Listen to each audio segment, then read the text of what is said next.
صلی اللہ علیہ وسلم، یقین کیجئے یقین کیجئے یقین کیجئے آپ کا ذکر روزہ رسول پر ہو رہا ہے، یقین کیجئے تذکرہ ہو رہا ہے آپ کا۔ جب مومن محبت سے درود پڑھ کر میں نہیں کہتا، نبی کی حدیث کہتی ہے ان للہ ملائکۃ سیاحین فی الارض یبلغونی من امت السلام، اللہ نے فرشتے مقرر کر رکھے ہیں جن کا کام یہ ہے کہ وہ میرے امتیوں کا درود و سلام میرے روزے پر پہنچاتے ہیں۔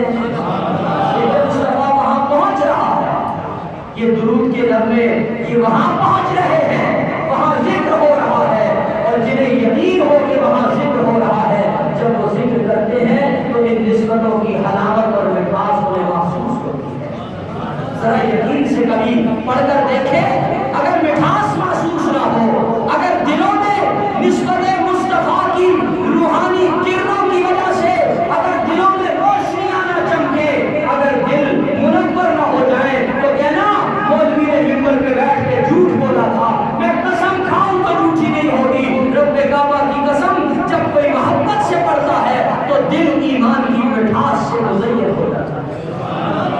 کبھی محبت سے پڑھا کریں، کبھی تنہائی میں پڑھ کے دیکھیں، لطف آئے گا، مزہ آئے گا، سرور آئے گا، اور دل میں ایمان ٹھاٹھے مارے گا، جوش مارے گا، تڑپے گا ایمان، ایمان کی حلاوت محسوس ہوگی۔ اس لیے محبت سے کہیے صلی اللہ علیہ وسلم ادبوا اولادکم علی ثلاث خصال حب نبیکم، اپنی اولادوں کو نبی کی محبت سکھاؤ۔ آج رات کو سونے سے پہلے بچوں کو کارٹون دکھائے جاتے ہیں، میرے دوستوں کارٹون مت دکھائیے، کارٹون بن جائیں گے۔ انہیں اگر کچھ سکھانا ہے تو سونے سے پہلے نبی کی محبت کا درس دیجیے۔ اپنے بچوں کو ذرا اپنی بغل میں لے کے اپنے پہلو میں لٹا کر انہیں نبی کا ذکر سنائیے، نبی کے تذکرے ان کے سامنے کیجیے۔ 10 دن نہیں گزریں گے، آپ کو محسوس ہوگا کہ آپ کا بیٹا، آپ کا پوتا، آپ کا نواسا، آپ کا بھانجا نبی کے عشق میں کیسے تڑپ رہا ہے۔ آپ سے مطالبے کرے گا کہ مجھے ذرا اپنے پیارے نبی کی کوئی بات سنا دیجیے۔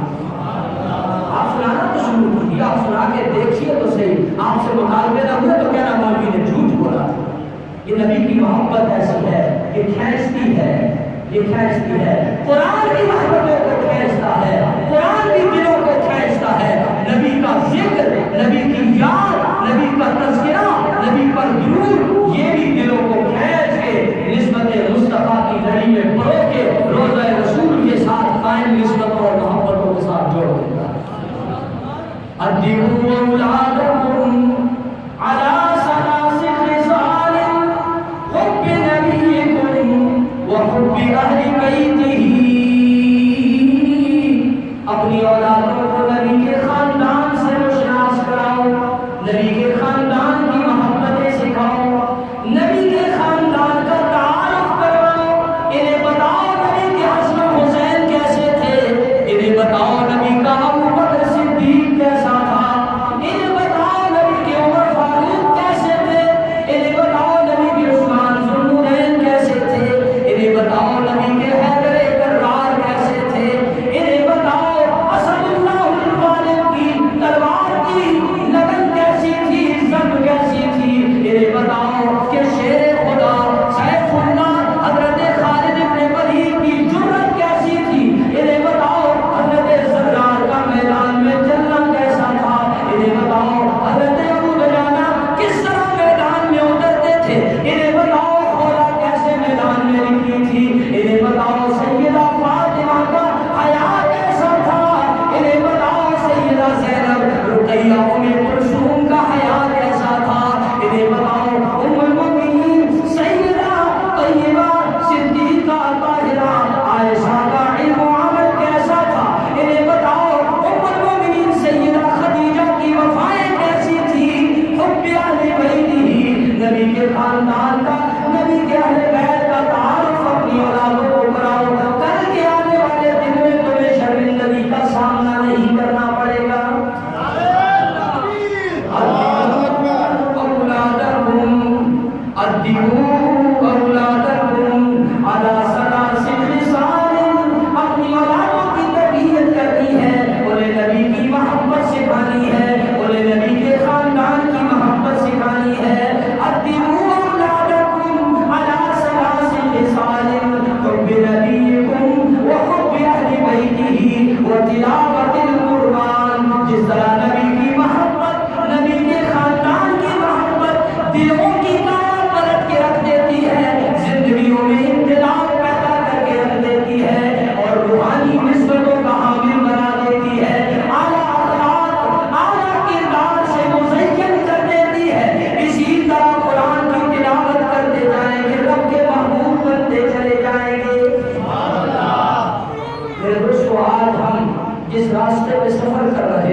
اپنی اولادوں کو کس راستے پہ ڈالا ہوا ہے۔ میرے دوستو، رمضان کا مہینہ گزرا، آپ نے قرآن کی بہاریں دیکھی، آپ نے قرآن کی بہاریں دیکھی، قرآن والوں کی عزت کا نظارہ کیا۔ اگر آپ بھی ہمارے دل میں قرآن والا بننے کی طرف پیدا نہیں ہوتی، اگر آپ بھی ہمیں صاحب قرآن کے والد کا اعزاز حاصل کرنے کی طرف پیدا نہیں ہوتی، تو اس کا مطلب ہے ہم نے کچھ نہیں دیکھا۔ ذرا آنکھیں کھولیے، دیکھیے قرآن والوں کی عزت کو۔